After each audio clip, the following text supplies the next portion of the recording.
What's going on, guys? So I just finished my yoga class, and you know the saying, there is no better time than the present. I have been talking about this way too long.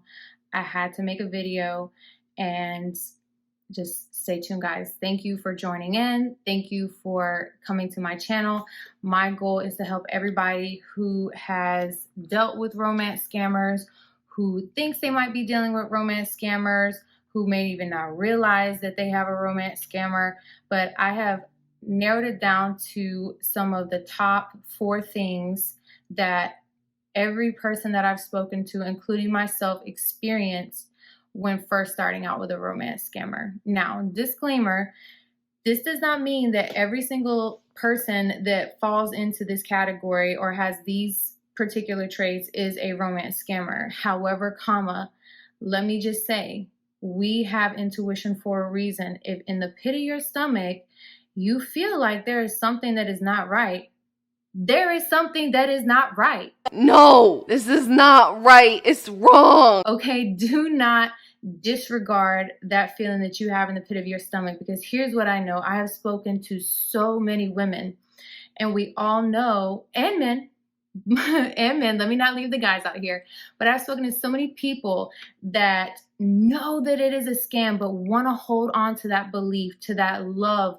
of what this person has painted them the future will be, that it's hard to let go. So as I prerequisite this conversation with, not every person that has these things is a romance scammer.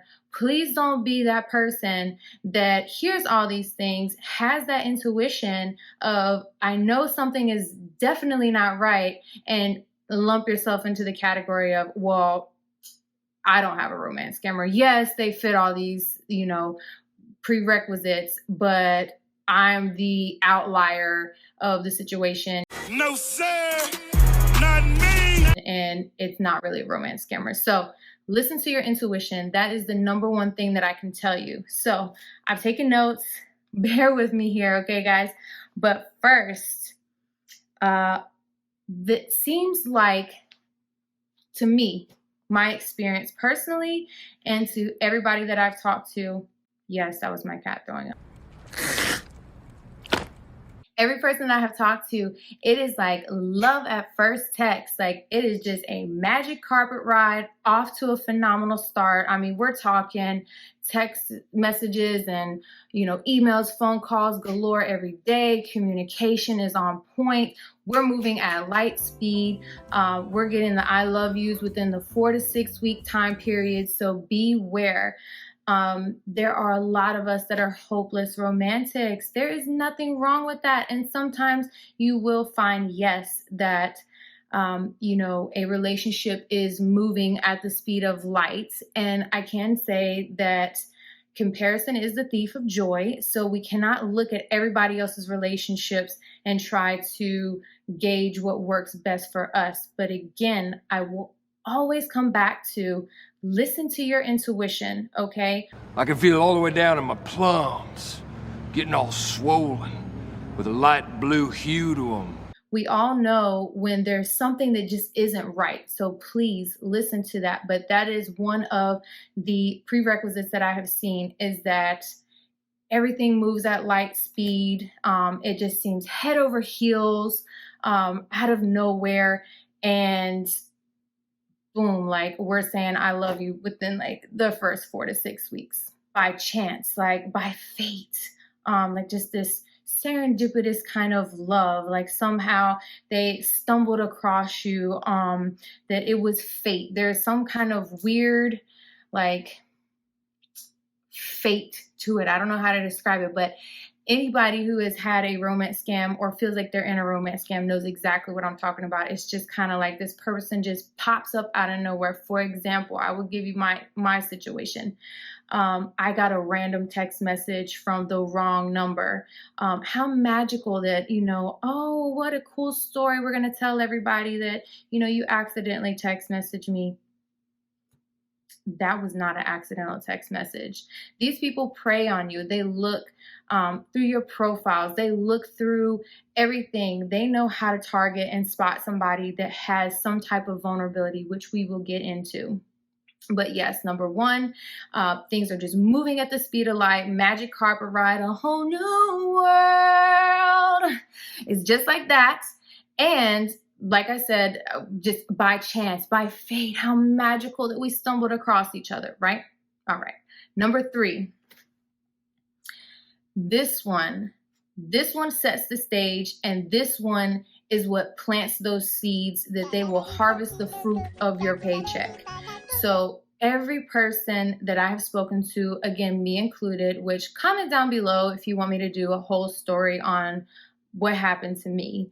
But for me, across the board, what I have seen is that there's always a sad story. There is a tragedy behind this person that you just met. So please beware. I'm not saying that we all don't suffer like really traumatic things in our life, but here are some of the things that I've noticed. Wife has died, whether car accident, cancer, usually they're a widow or widower. Child is sick, child is dying, parents are sick, parents are dying. I was an orphan as a child. So beware that these people prey on folks who are empathetic. Empathetic means someone who is a person that gives a f- about another person, okay? So they will prey on somebody who absolutely is a selfless person that falls, I won't say falls, that doesn't sound nice, but they prey on people who are just genuinely good people who care about other folks. So how do you put that bait out there, and how do you reel someone in? You plant this seed of this tragic, heartbreaking story, like, you know, you get this message or you run across this guy or girl and, oh my gosh, you know, my wife died like a year ago in a fiery car accident, and my cat has hip dysplasia and dying of cancer, and my son, you know, he's over here and he sprained his ankle and twisted his left big toe. And oh, like they always have the most sad, heartfelt stories that just pull at your heartstrings. Any decent human being would feel bad for them. So please beware when you're talking to somebody who has gone through a tragedy, that is one of the things that they will do to test the waters. To one, see if you're a person who actually gives a f- and to see like how they can soften you up. So these are all little seeds. They're little gardeners. They're planting these seeds to harvest later. Number 4, something that isn't always the case, but can also play into this, is when you personally have had a tragedy. So, for example, for me, and I think, I don't even know if this is coincidence. I can't even understand how this person, you know, figured everything out about me in advance or knew some of the things that they did. But for example, for me, my mother had passed away 2 weeks prior to my romance scammer coming into my life. So whether that was just happenstance and it just happened to be like a good moment, it was almost like a little baby deer that, you know, just plopped out of their mom and was all like Bambi, weeble wobbly legs, like could barely walk. And there was just like a ravenous lion just salivating, ready to pounce. When you're in a weakened state, number 1, do not date. I know it's tempting, and I know I'm going to have some folks in the comment section coming at me, but you cannot go into a relationship with your guard down, already weakened, and in a place that you haven't fully healed. Now, it's different if you've started a relationship and something happens, but you have to be careful. When you're in a vulnerable position, you leave the door wide open for the crappiest people in the world to just mosey right on in and nestle up, sit on your couch, eat your food, and rummage through your paycheck. So please be careful.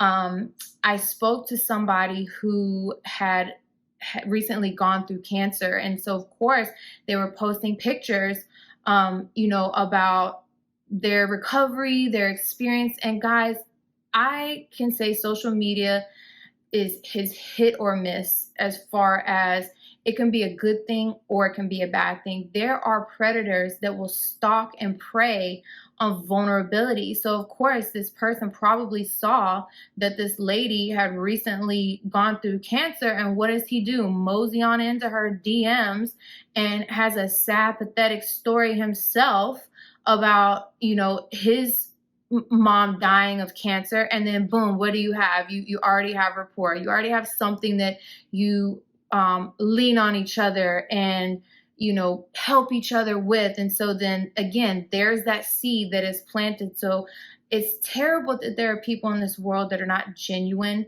that will utilize people at their weakest and most vulnerable states.